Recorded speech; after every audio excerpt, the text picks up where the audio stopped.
Oh, hello everyone, Ito here and welcome back to another week of this Minecraft series. And yeah, I have been busy this week doing a lot of work. So let me tell you what everything behind me happened this week. So buckle up because this episode is going to be packed jam with a lot of technical stuff and kind of a craziness. So bear with me because this is going to be fun. Starting with, of course, what this whole room is. We got powder monkeys, you can see here. I got both of them. We got a cool monkey statue here holding some Nixie tubes with numbers. We got another monkey kind of hanging around the chain and into the wall, holding with their feet another number, and also standing up onto a TNT, and a last but not least monkey, kind of holding up a chain into the wall, into another thingy, which I'm going to call it dices. So yeah, this is kind of a lot of monkeys, and the coolest role-playing room ever. But okay, what is everything about this, did you ask? So let me tell you. So I wanted for a lot of time a system for playing role-playing games in Minecraft, so I came with the barrel roll system. In the system, we got an array of 10 minecart hoppers, 10 over that because this is a replicate of this system, and just 6 here. These are called the challenge dice system, both of them, and this is the action dice. So this is 1d6, this is 1d10. On each of every of these minecart with hoppers, we are going to see a different color item with a number. The number is just for me to kind of assign these to proper values, but they are different items. And then we are targeting and checking these items in between these content observers, and they are going to send a signal via the redstone link. So when we press this button, you are going to see like the barrels goes up, we read one of these items around here, and eventually with the arm we place everything inside of the barrel. And then the barrel goes down, every single hopper minecart, which are 10 stacked here, grab one, we lock the hopper, and nothing happened. And when we press the button, we release only one item, which is going to be grabbed all the way to the top via that encased fan, and we are going to see that is going to allow each and every single one of these content observers tell you if they match with the item. So in this case, for example, is that last line. So the last one that we collected was red concrete there, so it's kind of at the number 5. If we press the button again, we are going to be able to see that now the item was a line 1, so it's the number 1. I just barely catch that, and then everything is going back down, of course.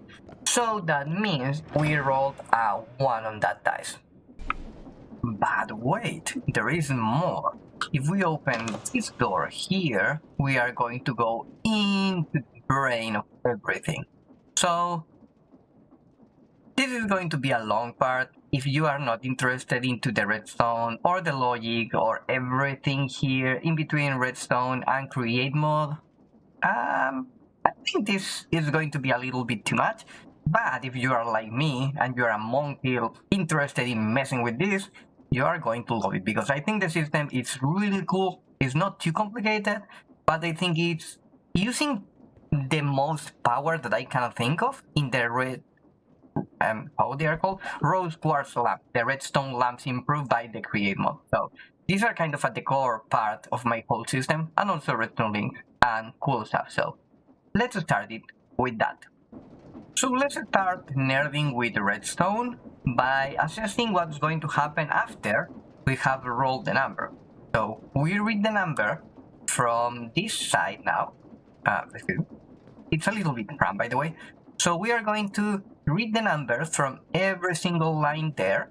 We are going to... I go there? Okay, maybe I should use the camera.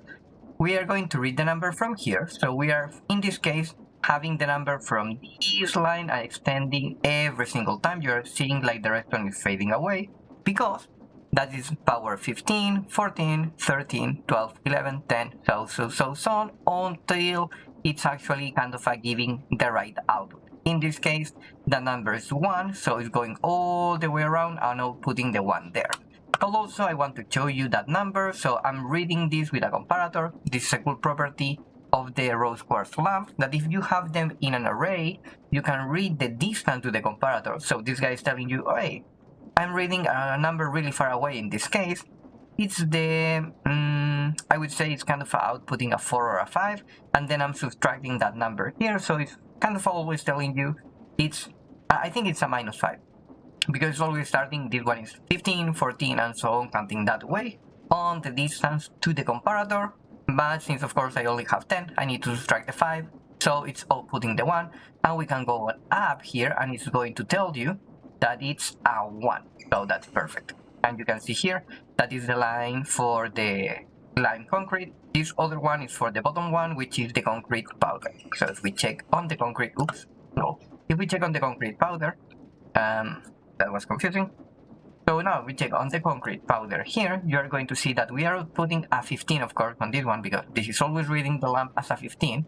But since we are going to fade that away a little bit, and if I can manage to jump myself over here, and bridge inside, you are going to see that that lamp, it's outputting a value of 8. So we subtract the 5 that we already set, and we output the 3. So this number is the 3, which is correspond to the number that we want. So we are reading the numbers now of the big dice, but what's happened with the middle one? Well, let me show you this line now. If I can manage to move around, you are going to see that that is the middle line. It goes from 1 to 6 in this case, and we are not reading that on the side because otherwise I need to break that wall and it's going to be a little bit too ugly, so I devised a different system. So we are reading, in this case, we are always reading the 15, so we need to tweak about the values, do math. The maths in the school are really useful for this, trust me, you don't want to miss this part. So we read the value, we let the value expand around in this block. This block is going to tell you, oh, I'm reading an 11, and this comparator is telling you, oh, this block is an 11. So in this case, we got a piston extended here that is allowing to traverse the signal in front of this one. So this block is 11, and this comparator is reading an 8 because it's subtracting 3. I mean, pretty much because due to the distance, we need to subtract a little bit value of that, so we need to do this. Now we are extending the line on this part. If I can move around, yes, perfect. So this comparator is reading that 8, which is now a 7. So in this case, 8, 7, it's going to become a 6 because I'm only subtracting 1. And all of that distance and different that I'm kind of losing redstone power is just for telling me that I need to subtract from that side and read a 6. So right now, if I decided that I didn't roll 6, for example, so I can manually affect that, and let's say that we roll a 3, we are going to read onto this comparator a 3. So this is always going to be the value of my roll. So we can change that at desire, and we are going to read this perfectly. And of course, now we are going to add one of the lines on the other side. Let's say, for example, here, the extended value of the biggest roll there, we are going to subtract that, and the math at the end are going to give me if I got success or not. In this case, it's going to tell me that I have here a 3. Because I roll a 3, I'm subtracting nothing in this case because this guy is actually powering another 3, actually a 0. So 3, it's a 1. 3 minus 1, I got a 3, minus 1 is pretty much 0. So in this case, this guy is telling me, oh, you know what, you just get a 3, you don't need to subtract anything else. You pretty much succeed. But if that wasn't complicated enough, now we are going to read that value again. This is the same as this, okay, same signal. Now we are reading it, we are getting the 3 that we already set, and we are going to compare either if one of these is success, that means sending signal, if the both of them is sending the signal, or if none of them is sending the signal. And depending on what happened in this logic system, trust me, it works. It's a little bit more complicated using gates and stuff. You can search for that in Google. and YouTube. I'm not going to explain that because it's a little bit convoluted. But trust me, it works. We are going to have either a failed, a half success, or a normal success in this case, and a critical success, or a double if you want. So depending on which lamp we are going to lamp there, we are going to convert that lamp into a signal here that we are going to release for 1 second, which is the amount of time on this pulse extender, which is actually always powered. And we are going to measure that on this signal, which is just a delay regarding on the button. So every single time that I press a button, I measure the change here. And after that, for 1 second, I'm going to tell you, hey, this happened. And this is going to mean that I'm going to allow myself to send this signal, which is just pretty much telling me, oh, you know what? This is the result that we have. And we are going to use that signal on this other side of the room. On top there were light dispensers, so if we look the camera here, in the middle of the room, we are going to fire dispensers with different colors, telling you if you got success or not. Now, you are going to see this working. So I go here, press the button, roll the dice, and we are going to see the path. Because I don't have firework yet. But wait, there is more. Like any good role-playing system, I also need to have modifiers. Things that are going to measure my stat and progress through the game. In this case, they are going to be my stats and modifiers that we are going to have into the game. So these are pretty much my character sheets that are going to represent myself in my journey while we are role-playing. So I need to have a system to measure that. And this is kind of this line, is this line. I'm not going to go too crazy because you are going to see it's a little bit too much, but I can show you how big of a project is this. And if you're interested, maybe you are going to be fine catching me live on a stream because it requires a lot of time to explain. But over here we got a signal math that I kind of barely explained the last time. So we need to use the comparators there for having a simple math actually, which is having this number, which is a line that goes from kind of that is the resetter, so it's pretty much nothing, from 1 to 10, which is that number. And if you remember that I used the same colored code, so we go from the lime one up to the green, it's actually the same amount of numbers that we got from the lime up to the kind of a green. In this case is just voided, but it's pretty much the same. So this is 6, that is 6, and that is 6. So it's the same pretty much here. 1, 2, 3, 4, 5, 6. So the numbers are working. So I need to measure that if this value, which is my roll, plus this one is going to give me the result. The problem, of course, is in Minecraft, you can't use sums. You only use subtractor because that is the comparator. Can only have the subtractor mode. If I do this, now it's normal comparator. If I do that, you can see here it's called mode subtractor. So we need to add a math conversion where we need to add a c equals a plus b into a 15 minus a parenthesis 15 minus a minus b with the closing of the parenthesis. So this math is the 15 minus a minus b. So this is 15, the torch. This is the line 8. This is the line b. And in this case, let me move myself away and use the camera. This line is the base stats, the one that I'm having in the main lectern there. And this second one is the modifier, things that I can press a button, I can select, and I'm going to tell you, oh, just for this one roll, you're going to have like a +1, a +2, and stuff like this. And yeah, we got this system. It's just on this side, let me show you, a little bit more complicated with redstone, staff, pistons. Let's say it works, because it does. And on the other side, we got this also, which is also complicated, but it's just telling me, oh, this is the modifier, you need to read this for only one roll, or you need to remember this in case I need to bug fix or stuff for a second roll, which is that amount of items in the dropper that are going to move back and forth.